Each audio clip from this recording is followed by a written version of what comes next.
A Rádio Rio de Janeiro apresenta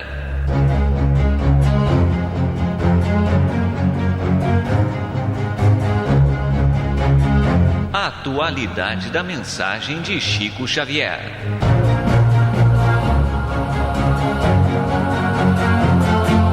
Este programa levará até você a mensagem de espiritualidade e de esclarecimento da obra mediúnica de Chico Xavier e da sua participação pessoal nas entrevistas concedidas sobre temas da atualidade.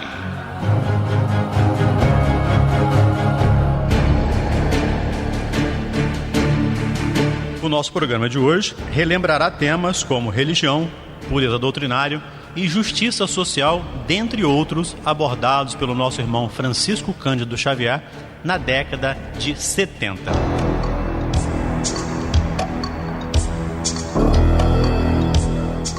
E a primeira pergunta é a seguinte: o que é melhor para a humanidade, religião ou justiça social?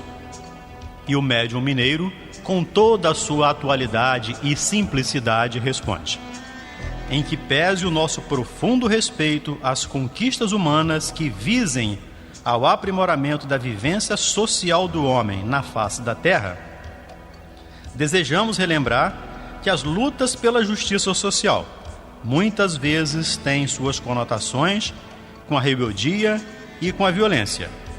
E na religião encontramos sempre as soluções mais adequadas para o bem comum dentro do Evangelho. Porque, segundo nos ensina a doutrina espírita, melhorando-se a criatura, melhorar-se-á o lar, a sociedade e o mundo. E sobre pureza doutrinária é feita a seguinte questão: você acha que a defesa da pureza doutrinária seja um perigo para a evolução das ideias espíritas, prejudicando novas contribuições para o nosso entendimento? E com toda humildade responde o médium de Uberaba: pessoalmente, creio que devemos cultivar o patrimônio da codificação kardeciana e defendê-lo, assumindo atitudes francamente espíritas cristãs. Mas, a meu ver, deveremos criar caminhos de encontro com os nossos irmãos de outros setores do mundo cristão, sem comprometer-nos em qualquer perda de substância ou de altura no campo doutrinário de nossos princípios libertadores. Emmanuel sempre nos diz que nos achamos num caminho de trabalho pela confraternização e valorização de cada criatura em si, motivo pelo qual admito que o diálogo entre nós, os cristãos de qualquer procedência, é sempre necessário e, acima de tudo, construtivo.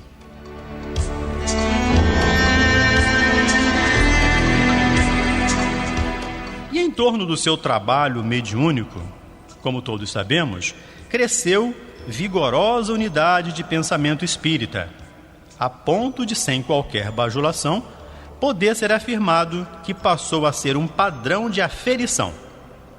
Como o plano espiritual encara uma eventual paralisação no futuro desse trabalho que abriu novas perspectivas para o nosso movimento?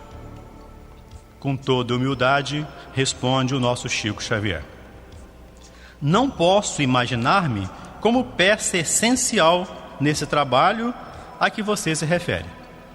Sou apenas médium, e os médiuns estarão sempre em serviço da vida comunitária em qualquer parte do mundo.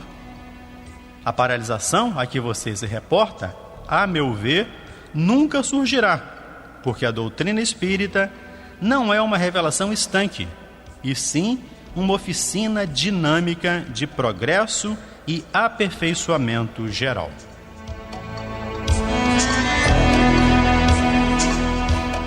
E sobre os privilégios, Chico? Gostaríamos de um depoimento pessoal seu acerca das dificuldades que enfrentou nesses 50 anos de mediunidade. Isso porque, muitas vezes, julga-se que um médium como você, um líder ou dirigente, é um ser privilegiado, que não suporta dores e aborrecimentos. Suas palavras poderão ajudar a muitos a suportar pequenos problemas em benefício da causa e de si mesmos. Como sempre, humildemente responde o nosso Chico. Nunca me identifiquei na condição de um ser privilegiado. Perdi minha mãe aos 5 anos de idade. Fui entregue a um lar estranho ao que me vira nascer, onde, felizmente, apanhei muitas surras. Comecei a trabalhar aos 10 anos de idade numa fábrica de tecidos, onde estive 4 anos. Adoecendo dos pulmões por excesso de pó ao respirar, com meu corpo ainda frágil, passei imediatamente a servir na condição de caixeiro num pequeno armazém, onde dividia o trabalho entre as vendas e os cuidados com a horta dos proprietários, num esquema de horários que ia das 7 da manhã às 9 da noite. Em 1931, entrei para o Ministério da Agricultura, ao qual servi por 32 anos consecutivos. Adoeci dos olhos, igualmente em 31, e perdi totalmente a visão do olho esquerdo há 46 anos. Já passei por 5 operações cirúrgicas de grande risco. Sempre lutei com doenças e conflitos em meu corpo e em minha mente. E, por fim, sou agora portador de um perigoso processo de angina, com crises periódicas que me levam a moderar todos os meus hábitos. Com tantos problemas que vão me ajudando a viver e a compreender a vida, não sei que privilégio a mediunidade teria trazido em meu favor. Digo assim porque se completo agora 50 anos sucessivos de tarefas mediúnicas ativas, também completei 40 anos de trabalho profissional intenso, isto em 1961, de cuja aposentadoria trouxe a consciência de não haver faltado com as minhas obrigações.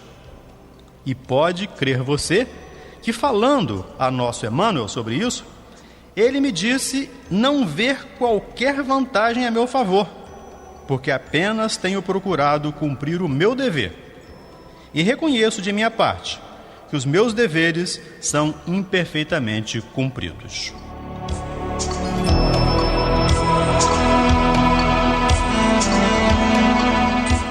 E sobre o início da sua faculdade? Como nasceu?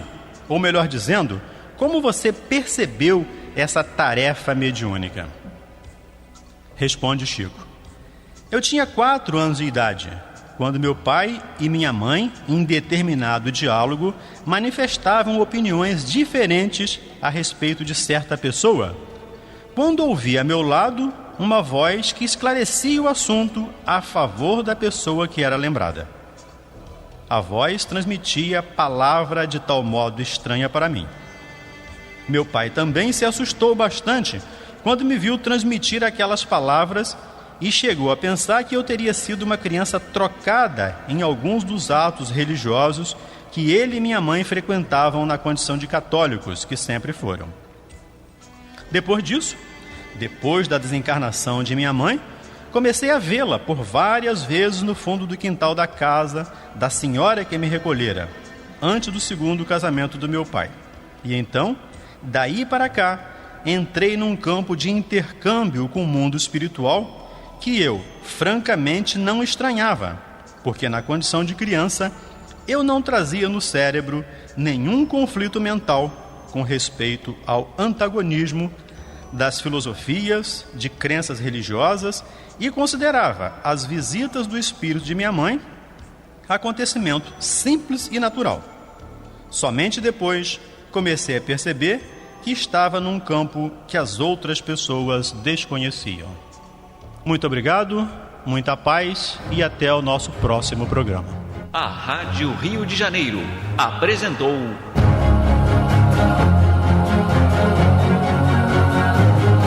a atualidade da mensagem de Chico Xavier.